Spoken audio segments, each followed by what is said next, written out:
Apcas, que no te lo cuenten. Escúchalo.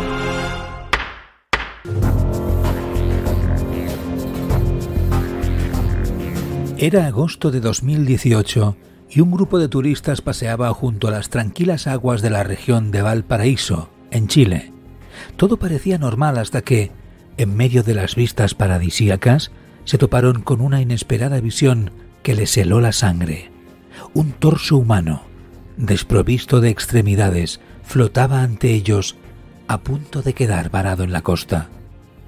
Estos restos humanos, aparentemente reconocibles, se revelaron como los despojos del profesor Nivaldo Villegas, un hombre de 50 años que había desaparecido misteriosamente hacía algo menos de una semana. Antes del hallazgo, su familia quería mantener la fe en que Nivaldo regresaría a casa con vida, pero la realidad era que, desde el primer momento, todos tuvieron un presagio de que el profesor había sido asesinado.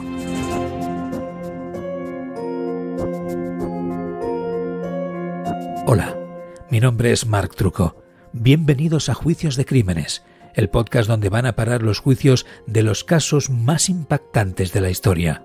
Un podcast de Apcas dirigido por Joan Prats, producido por Marc Jiménez y escrito por Alba Sosa. Empezamos.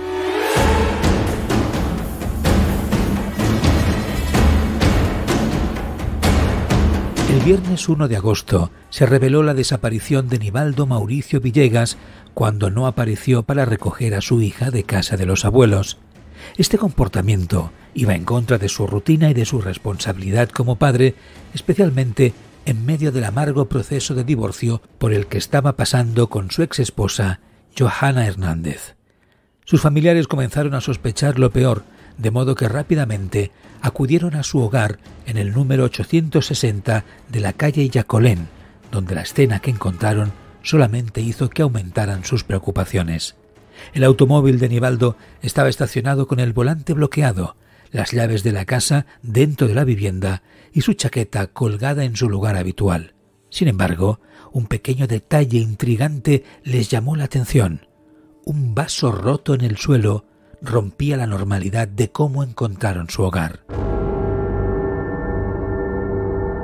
El tiempo parecía interminable mientras la incertidumbre perduraba hasta que 5 días después, la peor de las pesadillas para la familia del desaparecido fue descubierta.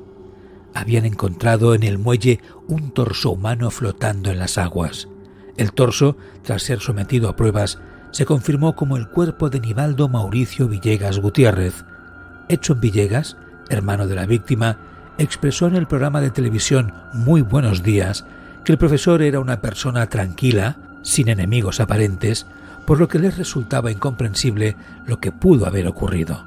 Además, añadió a su testimonio una sospecha que resultaría ir por el camino adecuado, y es que Edson estaba convencido de que el autor del crimen debía haber sido alguien de su círculo más cercano.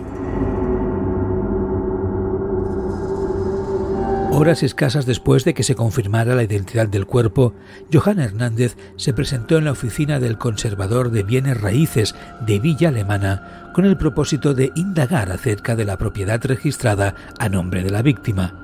Este acto de aparente interés en los asuntos financieros del fallecido hizo que las sospechas recayeran sobre ella. No obstante, Johanna Hernández no había sido una figura oscura en el caso hasta entonces. De hecho, había hecho algunas apariciones televisivas en las que pedía justicia por el espantoso crimen. Esta imagen pública parecería darle cierta credibilidad como inocente, pero la realidad de la relación que había mantenido con el fallecido discrepaba con esta presencia de mujer bondadosa que había mostrado en los medios.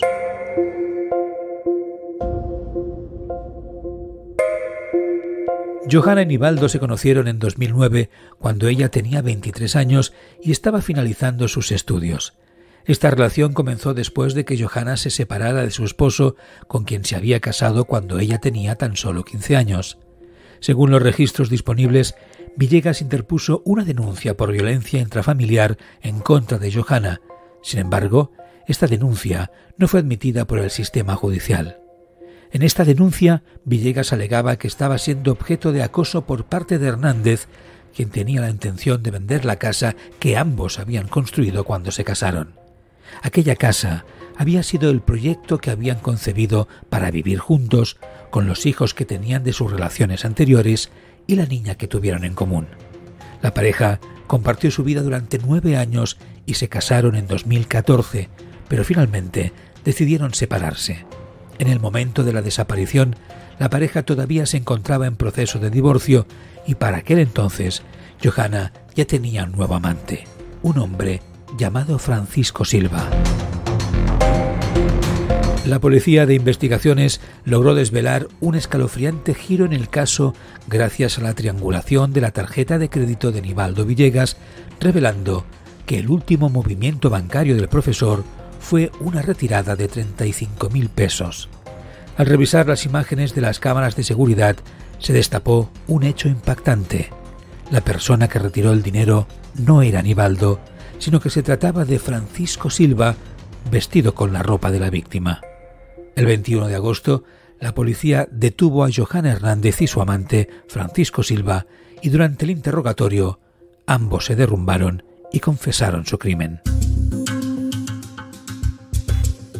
La pareja había estado planificando meticulosamente el asesinato durante un mes.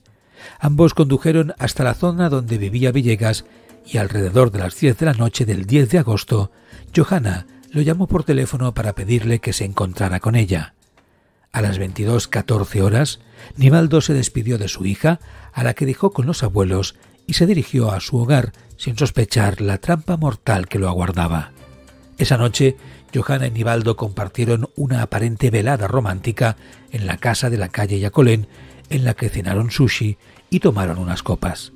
Lo que no sabía Nivaldo era que dentro de aquel alcohol que Johanna le servía había disuelta una gran dosis de clonazepam, un medicamento que, en poco más de 10 minutos, le dejó dormido en contra de su voluntad.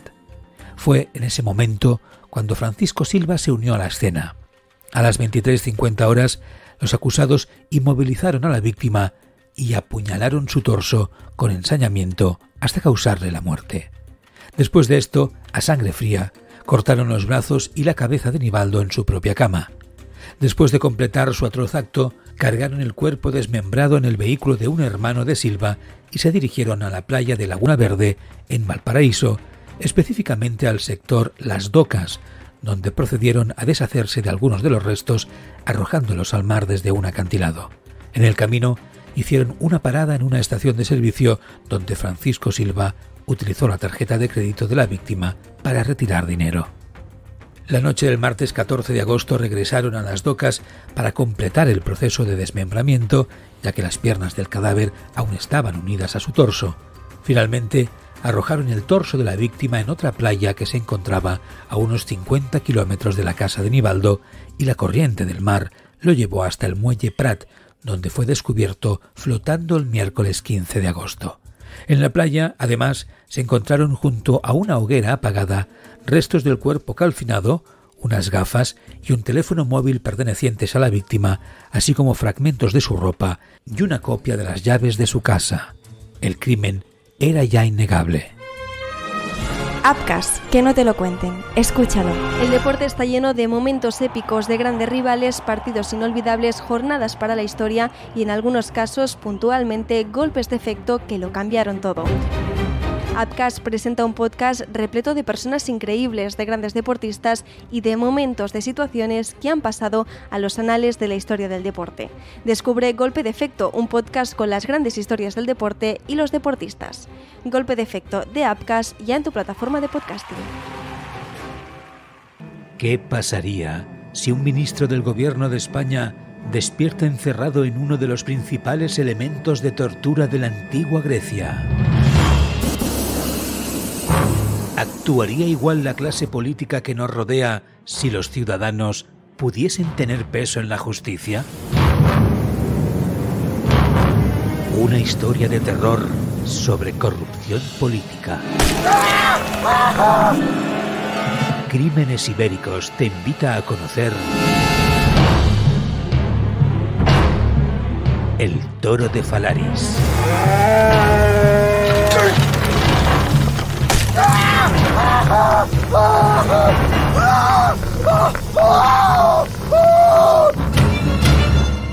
Una producción de Apcast.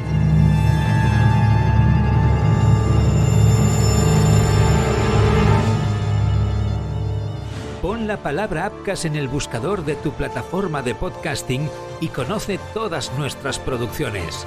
Apcas, que no te lo cuenten, escúchalo.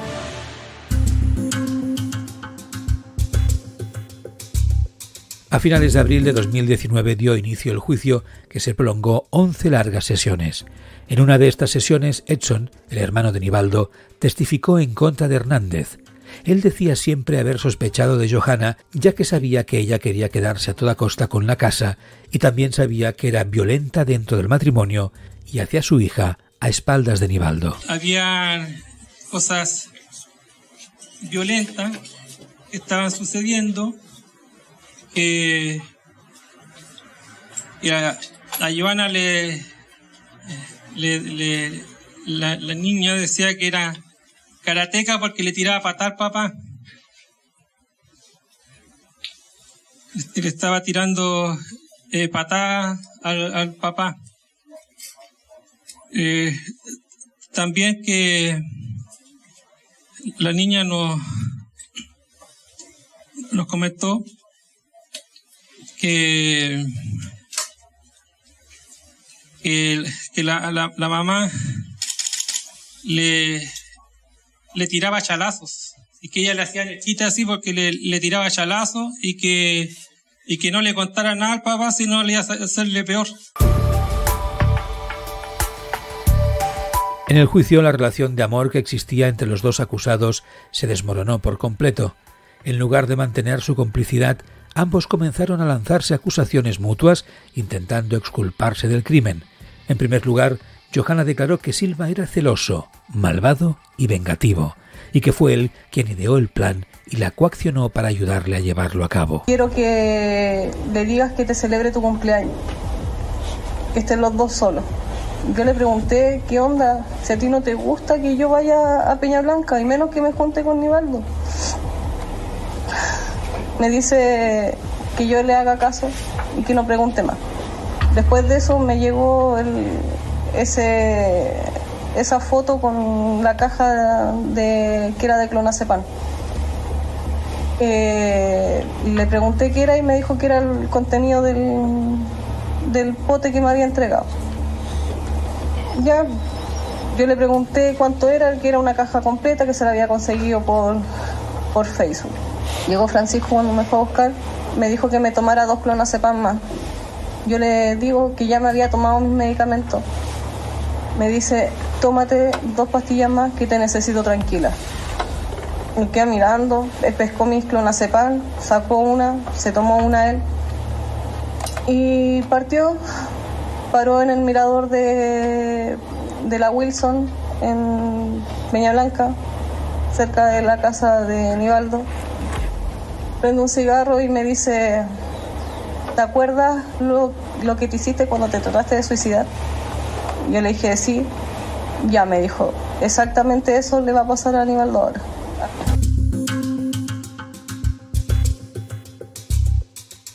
Según este testimonio, el plan inicial del crimen era simular el suicidio de Nivaldo, cortándole las muñecas mientras estaba dormido por la medicación. Pero en contra del plan establecido, la víctima despertó y Silva le mató de una forma más violenta. Y saca uno de los cuchillos cocineros que teníamos en el lavaplato. Lo quedo mirando, le digo, ¿qué vaya a hacer? Me dice, tú quédate tranquila acá abajo, ya sé lo que te mandé. Que se escuchó golpe, como caía una pelea, se escucharon golpes en las paredes, en el suelo. Y escuché cuando Nivaldo dijo, ¿qué hacía enfermo? No obstante, cuando fue el momento de declarar para Francisco Silva, su versión de los hechos era muy distinta. Según él, fue Johanna la artífice del asesinato. Y le digo que iríamos a las docas a pasar la noche como tantas veces habíamos ido.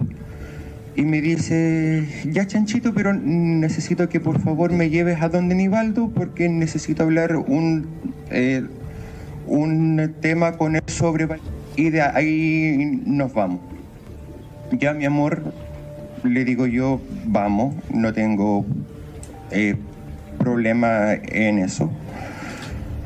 Mientras nos dirigíamos a la casa de don Nivaldo, Joana lo llama y le manifiesta que se encontraba en la casa de su hermano, que lo esperara unos minutos, que ya iba. Nos vamos a un mirador cercano a la casa de Nivaldo en población Wilson, y Joana me dice: Chanchito, ¿te acordaste de lo que te había pedido? Sí, mi amor, le digo yo, aquí está. Y le entrego un frasco pequeño con los 30 comprimidos molidos de clonazepam, los cuales Joana guarda en su mochila. Me despierta un WhatsApp cerca de la 1:15 de la mañana más o menos, donde Joana me manifiesta que está lista, que la vaya a buscar. Yo tomo mi auto, me estaciono en la esquina de calle Yacolén, en la esquina. Me bajo de mi auto y me bajo a abrirle la puerta a Joana, como lo hacía siempre, y la veo desde afuera de la casa de Nivaldo, haciéndome señas para que me acercara. Yo le hago así como: venme. Ok, le digo yo, perfecto. Cierro mi auto. Yo me imagino que después de la conversación que ellos habían tenido, Nivaldo también quería conversar conmigo, porque yo también compartía con la niña en muchas instancias. La iba a buscar a la escuela y salíamos constantemente. Y es ahí donde Joana me hace entrar a la casa, me dice que tome asiento en el primer piso. Además de esto, también confesó haber mentido en su declaración inicial con el propósito de proteger a la que, para él, era el amor de su vida. Y ahí es cuando me dice llorando que había reconocido el torso, que ya todos iban a saber que era su esposo, y me pide que por favor, conforme a los muchos juramentos que yo le había hecho de estar siempre juntos, de apoyarlas en todo, que me culpara de los hechos, y que así ella me iba a esperar con todo listo para ser felices afuera como familia, con ella y sus hijos. Y es así como cuando soy detenido el día 21 de agosto del año 2018, mentí en la policía de investigaciones ante el policial que me toma la declaración, cambié algunos hechos. Johanna Hernández fue condenada a prisión perpetua, calificada como autora del delito de parricidio, lo que implicaba una sentencia de un mínimo de 40 años. Por otro lado, Francisco Silva recibió una condena de 20 años de prisión por su rol como autor del delito de homicidio. Pese a no tener claro quién de los dos había tomado más parte activa en el crimen, el tribunal determinó que no podía sancionar a ambos condenados por el mismo delito, debido a que Silva no tenía vínculos familiares con la víctima, mientras que Hernández era su cónyuge en el momento de los hechos. A la puerta del juzgado, esta sentencia se vivió como una victoria. Pese a que nada podría devolverles a Nivaldo, el fallo de la justicia sí que les devolvió la paz, al saber que los asesinos iban a pagar por sus actos. Así lo expresaba un hijo del fallecido. Es un alivio, es una tranquilidad para la familia haber terminado este siglo. Fue súper duro todo. Desde el 10 de agosto que comenzó esto, ha sido una batalla diaria para cada uno de nosotros. Esto nos trae un nuevo aire, nos trae nuevas esperanzas. Nosotros podemos seguir con nuestra vida ahora, en parte, en verdad. Vamos a vivir siempre con el dolor, vamos a vivir siempre con el recuerdo de él, pero estamos súper orgullosos del legado que dejó él y de la familia que somos nosotros.